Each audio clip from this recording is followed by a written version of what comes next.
Hello, నమస్తే విశారదన్ గారు. నమస్తే. యా, మీకు ఈ బ్రేకింగ్ న్యూస్ తెలిసే ఉంటుంది. ఆర్ఎస్ ప్రవీణ్ కుమార్ గారు బీఎస్పీకి రిజైన్ చేసి, నేను అనుకోవడం, నాకున్న ఇన్ఫర్మేషన్ అయితే మరికొద్దిసేపట్లో గడి ప్రవేశం జరగబోతున్నది.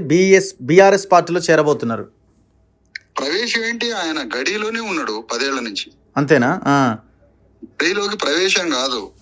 కేసీఆర్ గర్భం నుండి పుట్టిన వికృత బాలుడే ఈ ఆర్ఎస్ ప్రవీణ్ కుమార్. చెప్తున్నా సార్, కేసీఆర్ గర్భం నుండి పుట్టిన వికృత బాలుడే ఈ ఆర్ఎస్ ప్రవీణ్ కుమార్. 10 ఏళ్ల క్రితం డెలివరీ అయ్యాడు. 10 ఏళ్ల క్రితమే కేసీఆర్ గర్భం నుండి పుట్టిండు. ఇది మొత్తం ఇద్దరు కలిసి నడిచిన కథ ఈ మొత్తం కార్యక్రమం. అందులో భాగంగానే మొన్నటి ఎన్నికల్లో ఓట్ స్ప్లిట్టింగ్ కోసం నడిపించిండు. మొత్తం ధ్వంసం చేసిండు. రాష్ట్రంలో బీసీ, ఎస్సీ, ఎస్టీ, దళిత ఉద్యోగులందరి యొక్క ఉసురు పోసుకుంటండి ఈ రోజు. అంటే పొత్తు కాదు సార్, చెప్పండి సార్. పొత్తు కంటే ఇది భయంకరమైందిగా మీరు భావిస్తున్నారా, లేకపోతే దీన్ని పెద్దగా సపరేట్ గా చూడాల్సిన అక్కర్లేదా? పొత్తు కన్నా భయంకరమైంది కదా సార్. పొత్తు అనేది ఒక గ్లాసు నీళ్ల విషంతో సమానం. ఈ పార్టీలో ఈయన జాయిన్ కావడం అనేది విషవర్షం. ఇది తెలంగాణ రాష్ట్రం అంతా బహుజన సమాజం మీద కురిసిన విషవర్షం. ఇది ఈ విషవర్షం తోటి అంత సమాజం అంతా అంటే మోసపోయి ఆగమైపోయి ఇతను చుట్టూ చేరారు. అదే అంటాను సార్, అంబేద్కర్ వచ్చిన టైంలో ఇంతమంది ఉద్యోగులు ఆయన గర్వలే, కాన్షీరామ్ వచ్చిన టైంలో ఇంతమంది ఉద్యోగులు సహాయం చేయలే, ఆయన ఎమ్మటి పోలే. కానీ ఈ మోసగాడిని పట్టుకొని అందరూ ఎస్సీ, ఎస్టీ, బీసీ ఎంప్లాయీస్ అంతా అట్రాక్ట్ అయ్యి ఆయన అగ్నిలో కాలిపోయారు సార్. వీళ్ళు అట్రాక్ట్ అయిపోయి ఉద్యోగులు. అంటే ఆయన చివరగా ఒక లైన్ చెప్తున్నారు, మళ్ళీ చెప్తున్నా వినండి, నేను బహుజన వాదాన్ని ఎట్టి పరిస్థితుల్లో విడిచిపెట్టను అంటున్నారు కదా సార్ ట్వీట్ లో. ఇప్పటికి కూడా అదే చెప్తున్నారు. అంటే ఇతను ఏంటి అని అంటే సార్, ఇప్పుడు ఇతను ఏంటి అంటే చివరిలో 2 కత్తులు తీసుకొని అంబేద్కర్ ఆత్మని, కాన్షీరామ్ ఆత్మని కూడా మళ్ళా చంపేయటం. ఇప్పుడు చీటరు అనే దాంతో ముద్ర కాకుండా ఇక ఈ ప్రపంచ భూగోళ చరిత్రలో అతిపెద్ద చీటర్ గా ముద్ర వేసుకుంటాడు. కారణాలు ఏమని మీరు అనుకుంటున్నారు? అంటే మీకు ఏమైనా ఇన్ఫర్మేషన్ ఉందా? వై అంటే ఎందుకు ఆయన ఈ నిర్ణయం తీసుకున్నారని మీకు అనిపిస్తుంది? సడన్ గా ఈ డెసిషన్ ఎందుకు తీసుకున్నారన్న దాని వెనకాల మీకు ఏమైనా కారణాలు, అనుమానాలు ఉన్నాయా? దీని వెనక అంటే ఆల్ ఆఫ్ సడన్ గా ఆయన సడన్ డెసిషన్ తీసుకోవడానికి రీజన్ ఏమై ఉండొచ్చు అని మీరు అనుకుంటున్నారు? ఎందుకంటే మీకు కూడా కొంత జాతీయ స్థాయి నాయకత్వం వీళ్ళతో సంబంధాలు ఉన్నాయి కదా. అంటే పార్టీలో అందరూ పనిచేసిన వాళ్ళం కదా సార్. 2-3 రాష్ట్రాల్లో పనిచేసిన హిస్టరీ ఉన్నది కాబట్టి దాన్ని అర్థం చేసుకోగలం. మాయావతి ఇతన్ని సస్పెండ్ చేస్తుంది సార్ సాయంత్రం పూట. ఇవాళ సాయంత్రం సస్పెండ్ చేస్తుందా? ఓకే. ఆర్ఎస్ ప్రవీణ్ కుమార్ ని ఈ రోజు ఈవినింగ్ సస్పెండ్ చేయబోతుంది. ఆమెకు తెలియకుండా చేసిన నాటకం ఇదంతా. ఓకే. ఆ పార్టీతో పోతూ ఇవన్నీ ఆమెకు తెలియకుండా ఏ ఒక్క అణువంత పరమాణువంత ప్రోగ్రామ్ ఏదైనా ఆమెకు తెలియకుండా చేసినా గ్రానైట్ బ్లేడ్ వచ్చి కోసుకుని పోయినట్టు పోతుంది మెడ మీద.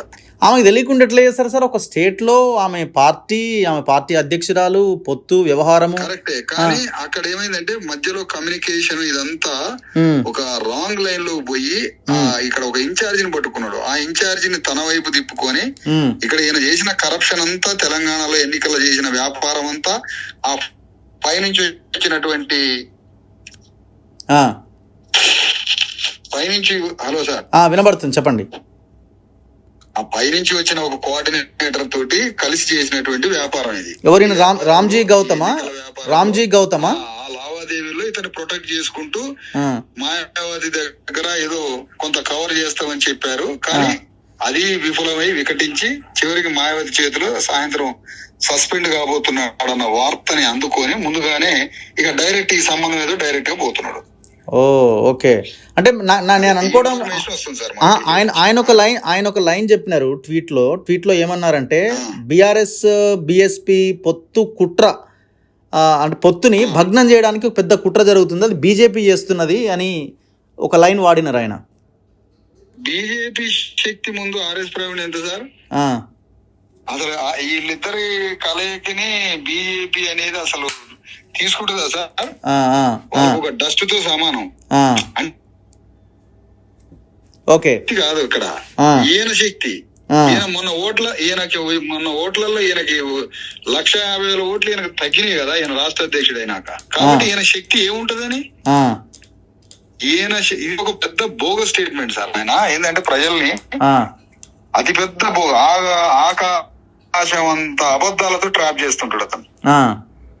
కాబట్టి అది అసలు ఆ పొత్తు సంబంధమే లేదు, ఆ పొత్తుని చూడనే లేదు అసలు. ఇతన్ని కౌంటే లేదు అసలు బీజేపీ దృష్టిలో. సో మరి ఇప్పుడు బిఎస్పీ వాల్యూ చేయరు ఎవడైనా సార్ ఎలక్షన్స్ లో. సార్ చెప్పండి. ఇప్పుడు బిఎస్పీ నుంచి ఆయన పోటీ చేయాలనుకున్నారు నాగర్ కర్నూలు ఎంపీగా. ఇప్పుడు డైరెక్ట్ గా బీఆర్ఎస్ అభ్యర్థిగా బరిలోకి దిగబోతున్నారు. కొంత గెలుపు అవకాశాలు పెరుగుతాయా సార్? ఇప్పుడు ఇక్కడ 2-3 కారణాలు ఉన్నాయి సార్. నిన్న మొన్న ఈయన నాగర్ కర్నూలు పోతే అన్ని గ్రామాలలో ఊసి వదిలిపెట్టారు ఈ పార్టీని తీసుకుపోయి దాంట్లో కలిపిన. ఓకే.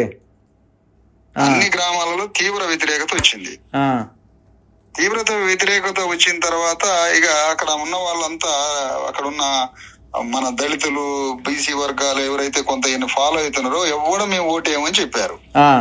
అక్కడ ఉన్నటువంటి ఇక దొరలు రెడ్లు రావులు అంతా దొరలంతా కలిసి అదేదో డైరెక్ట్ పార్టీలో చేస్తేనే అన్ని వర్గాల ఓట్లు నీకు వస్తాయి, నీ వర్గం నిన్ను ఫాలో అయ్యేవాడేమో ఇట్లా పొత్తులో పోతే ఎవరు ఓటు, అదేదో నువ్వు డైరెక్ట్ గా బీఆర్ఎస్ నుంచి వచ్చినా అనేది అదొక యాంగిల్ ఉంది. ఈమె సస్పెండ్ చేసే యాంగిల్ ఒకటి ఉన్నది. ఓకే. ఇవన్నీ కలిసి వచ్చిన అంశాలు అట్లా. అయితే ఇక్కడ ఒక విషయం ఉంది రావు గారు. జనరల్ గా ఏంటంటే ఇప్పుడు ఆయన పార్టీలో జాయిన్ కావడం కూడా కేసీఆర్ కూడా చాలా ఇప్పుడు జనరల్ గ్రామాలలో ఇళ్లలో కూడా రానియర్లే గాని దొరలు ఇప్పుడు హైదరాబాద్ పోతుంటేనో లేకపోతే ఇటు వెళ్ళిపోతుంటే ఆ తోట ఆ గడి తాళం చేతులు ఇచ్చిపోతారు ఇత్తగారికి చూడాయా నువ్వే నమ్మకం వస్తుడు రా ఈ గడి తోట బంగ్లా చూడని తాళం చేతులు ఇచ్చిపోయి ఆ తోట ముందు బంగ్లా ముందు కూర్చోబెడతారు వాచ్మెన్ గా ఊర్లలో దళితుల్ని ఎస్సీలని. అట్లా ఈ మొత్తం కొంప కూలిపోయేటట్టుంది ఈ కోట, ఈ గడి కూలిపోయేటట్టుంది, కాపలా గాయరా నాయన అని ప్రవీణ్ తీసుకొచ్చి ఆడ కూర్చోబెట్టపోతారు ఆ గడి ముందు. ఇప్పుడు ఏం గడికి వాచ్మెన్ అయినా వాచ్మెన్ లాగా. Okay. So okay, anyway thank you sir, thank you very much. Thank you.